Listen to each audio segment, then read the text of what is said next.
只因为有人散。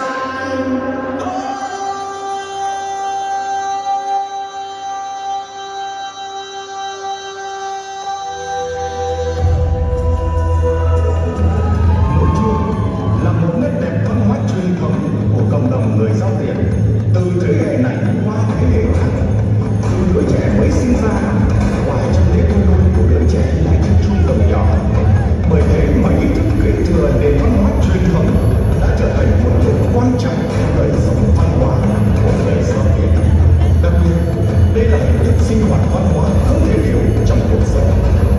Mỗi dịp Tết đến xuân về, trong các lễ hay trong các sự kiện trọng đại của người Dao Tiền đều không thể thiếu việc món ăn.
Hội thi văn nghệ hôm nay xin được kết thúc.